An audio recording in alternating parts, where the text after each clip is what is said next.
De ce carrefour, 800 véhicules par jour vous contemplent. Une intersection jugée dangereuse, on y décompte déjà 2 morts, et elle n'est pas non plus déneigée en priorité en hiver, problématique quand on sait que le site gazier qui s'y trouve est classé Céveso. À Obergeilbach, l'accès à la voie verte est donc très attendu. Et votre giratoire, même si pour nous il représente un petit cercle sur une grande carte à l'échelle du département de la Moselle, il est important et va permettre de la politique d'aménagement du territoire de repositionner votre commune en adhésion à l'échelle départementale. Actuellement, les véhicules voulant se rendre à Obergeilbach, de la voie verte, doivent parcourir des détours, soit en traversant Rimelin, soit en allant jusqu'au rond-point de Wölflin, puis en relongeant la RD 620 en sens inverse. Le village est dans une vallée qui est orientée vers l'Allemagne. Là, ça va nous permettre effectivement, à certaines périodes de l'année, de rester complètement sur l'accès départemental, l'accès français, parce que actuellement, effectivement, si jamais les conditions climatiques sont trop catastrophiques, on doit passer par l'Allemagne. Le chantier devrait durer jusque septembre 2021.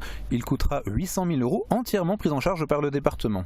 Les automobilistes devront encore un peu patienter avant de pouvoir parcourir ces quelques décamètres de bitume. Bonjour Monsieur Weiten, comme à chacune de vos visites sur le terrain, le programme est chargé. Pourtant là, il y a une thématique qui ressort, c'est le réseau routier entre ici à Obergeilbach et puis tout à l'heure à Robbwiller. Est-ce que vous pouvez un peu nous rappeler dans les grandes lignes l'action du département au niveau des routes? Elle est majeure puisque nous avons la responsabilité de la gestion d'un réseau de 4300 km de routes sur l'ensemble du territoire, dans un maillage total qui concentre à la fois des investissements sur l'urbain, mais également sur les périphéries urbaines ou rurales. Et c'est 40 millions d'euros que nous allons investir cette année, à la fois 30 millions d'euros sur le programme normal et 10 millions d'euros sur le plan de relance. Donc on va augmenter l'enveloppe qui était prévue initialement aux investissements routiers. Alors comment, au niveau du département, on gère les priorités pour les routes? Parce qu'on a bien compris là pendant votre discours que certains projets vont plus rapidement que d'autres. Comment sont faites les priorités finalement? Alors les priorités sont déjà dans une programmation, ne tenant pas compte des contraintes que l'on a à surmonter après.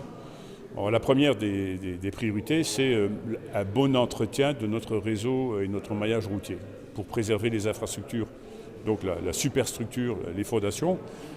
Ensuite, pour mettre un revêtement qui soit sécurisé et éviter les infiltrations, ensuite les dégradations que l'on pourrait avoir.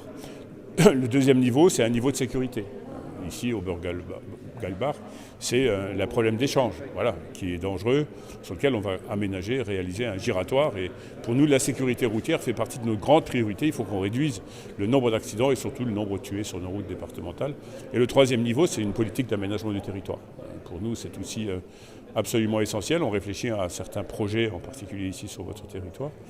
Et ça fait partie de ces trois priorités. Ensuite, lorsqu'on a décliné ces priorités dans un programme départemental, à l'échelle d'1 million d'habitants, on voit quelles sont les contraintes et comment on peut planifier ça dans le temps, année par année.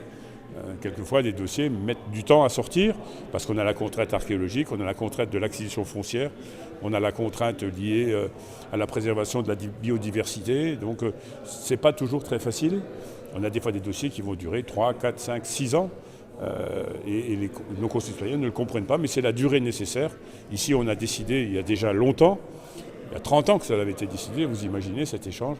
Et nous sommes là dans une réalisation. Maintenant, une fois que tout est lancé, c'est dans les 6 mois, la réalisation va être livrée. Alors, le réseau routier, au niveau du département, c'est quand même énormément d'argent. Est-ce qu'il faudrait craindre, comme ça peut l'être pour d'autres réseaux, par exemple les voies ferrées ou ne serait-ce que les petits bureaux de poste, que finalement les petites routes soient délaissées par rapport aux plus grandes, ou est-ce qu'il y a vraiment un plan qui intègre tout le réseau routier au niveau du département? Alors, naturellement, on ira plus facilement investir sur une route qui accueille 20 à 25 000 véhicules jour que sur une route qui accueille 150 véhicules jour. C'est bien évident.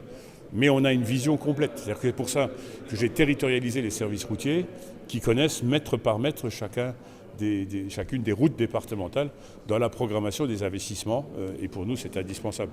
Donc les sommes qui sont consacrées à l'investissement augmentent, on était à 30, on sera à 40 millions sur les routes cette année, donc on va y concentrer des moyens supplémentaires parce que c'est aussi une redistribution de richesse dans l'entreprise des travaux publics, parce que c'est aussi ça qui est important, il y a une dimension économique à l'investissement que nous réalisons et nous ne ferons pas d'économie sur l'investissement, au contraire on va augmenter de façon significative puisqu'on a adopté un plan de relance à 342 millions dans les 5 années à venir dans les collèges, sur nos routes et les autres équipements de proximité dont le département a la responsabilité.